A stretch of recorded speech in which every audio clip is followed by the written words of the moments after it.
Right, wagwan people, wagwan everyone. My name is DJ Sparks. Still panapa tinokuigira nyaya dzinenge dzichiitika mateu mana ose enyika yeZimbabwe patinobata nyaya dzakasiyana-siyana tichiuya tichikupakurirai kuti mugare muchiziya, mugare muri up to date. Kana chingeri first time kusvika panapo usina kusubscribe, please do subscribe kuti usapotswe nemalatest, usapotswe nedzinopisa dzatinoita dzatinoya nadzo panapa.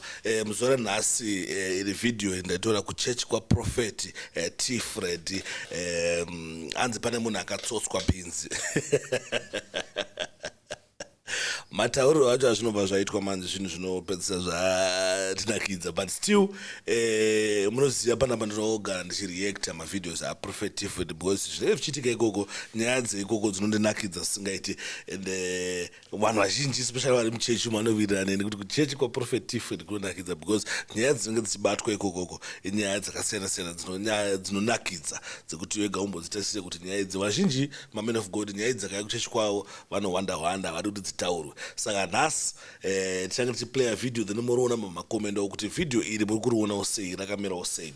Saka ndichatiplaya panapa then toriona tichionesana kuti wagwani. Kuna asina kusubscribe, please do subscribe. Kunoda kuzomaketa mabusiness awo nesungawati mbati panamba dzedu dziri kubuda pascreen apo, nofamba kuona pari kufamba panamba dziri kubuda ipapo ndidzo namba dzedu dzekuti makatibata tinokwanisa kuita business tese, tinokwanisa kumaketirai zvinhu zvenyu. Ngatiplay timboni. Kana paina aripo akatsotswa bhinzi naJose ngawe.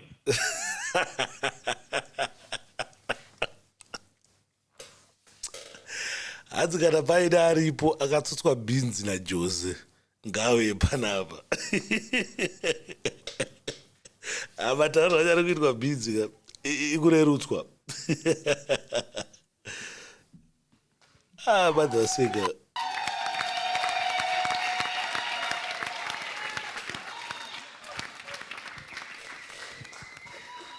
Cameraman awada mayawo. Ari kuwere. Makadi mama. Tipo ni makadiyo. Mabva muno muZimbabwe ere? Aiwa. IMozambique? Mozambique. Kupi kwacho? Tete. All the way from Tete. Varowere maoko. Dai manga muriwo kuno kuZimbabwe pandataura nyaya yekutsotswa bhinzi mungadai musina kuuya imi. Vanhu kuno kwameno zvavanotanga kufunga vese ivava. Can I do some serious stuff here? Obviously bhinzi dzati kutofunga ngeti mbono kuti wagwana. Anonzi Jose ndiani? Jose ni murume wangu. Murume wenyu. Amen. Ndaoneswa in the realm of the spirit apa penyu pane godo, pane kubatikana kwakaitika pamoyo wenyu. Amen. Nokuti ndiri kuoneswa muri kunyika yekwenyu kwamunorarama mune bhinzi dzamunotengesa. Amen. Kuti kana akatengesa bhinzi idzodzo haakupei mari. Amen. Mwari ngatitegerere boys. Bosi panzi pane musikana akatsotswa bhinzi naJose.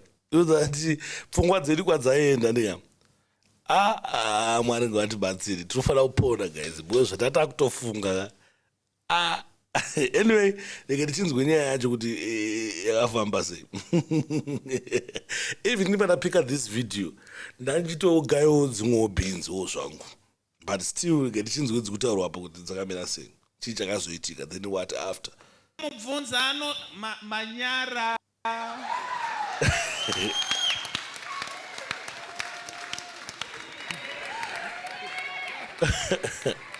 Ndo paunotenga kufunga weru wanyara. Can I do some serious stuff here?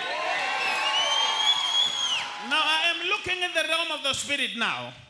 Ndoda kuti Mwari akuchengetedzere marriage yenyu. Amen. But inini handibve kumusha kwenyu, but ndinezwera ndiri kunzwa once mbukete something like that. Amen. Mbuketi notenga basi akasiyana nebhinzi maji inenge mbuketi yo nyandoro tinoti mbuketi nyemba. Can I do some serious stuff here? Now ndiri kuoneswa kunetsana kwamunoita nemurume nyaya diki. Amen. Nokuti pane mumwe musi makaona makastoma enyu. Amen. Ndobva maverenga masaga makaziva ndine masaga angu akawanda. Amen. But mukaona atengesa hobo. Amen. Now inzwa nyaya iri panapa tumwa naJehovha kunzi ndigadzirise marriage yenyu kwamabva ikoko. Amen. Now indiri kuoneswa kuti kutanga kwakaita marriage yenyu ndokusina kumira zvakanaka. Amen. Nokuti ndiri kuoneswa makabvisirwa mari asi hamuna kunge maziva kuti ane mukadzi. Amen. But handingati mukadzi as such. Anonzi Laima ndiani? Laima mukadzi wake umwe ndingoti ni girlfriend yas ana kwenda kubvisira mumba kwake. Now, ndanzina Jehovah ndikuudzei kuti marriage iyoyo ndiyo yenyu nezita raJesu. Amen. Chii chinonzi quattro? What's quattro? Quattro.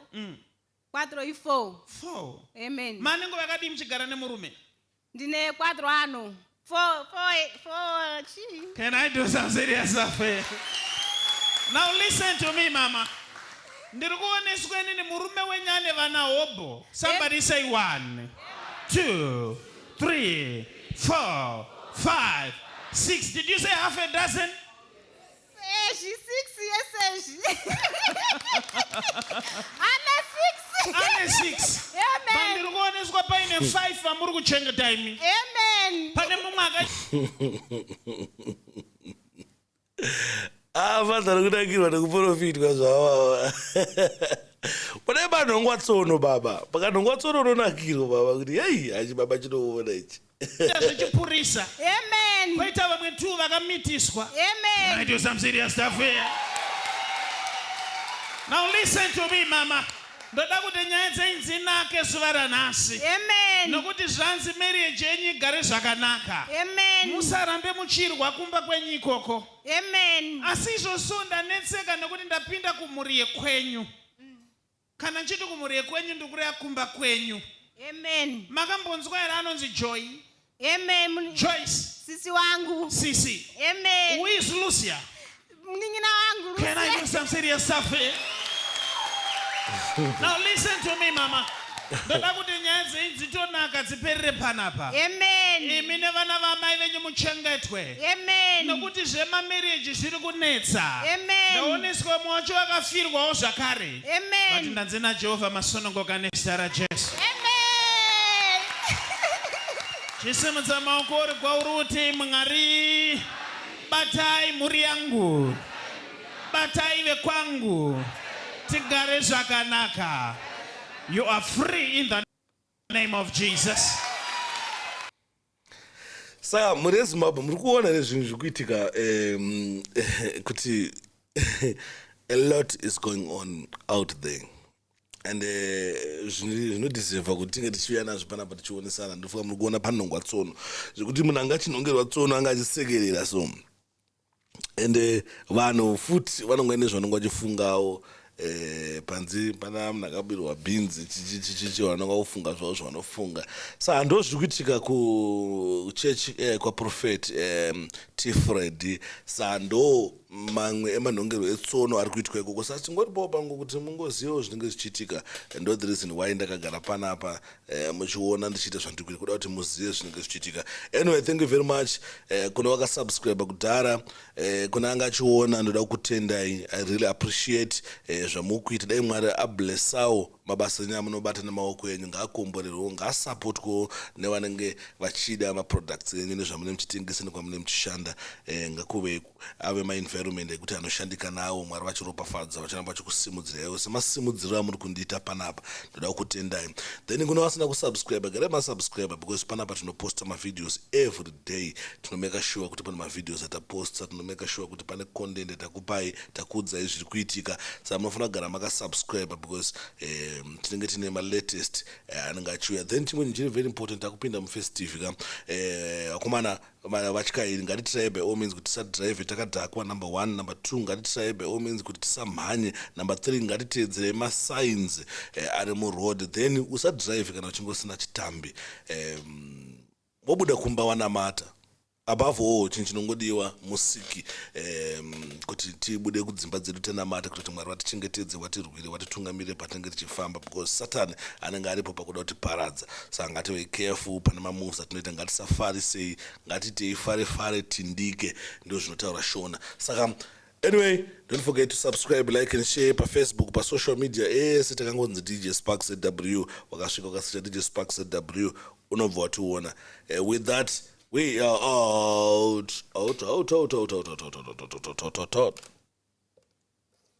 Sparks.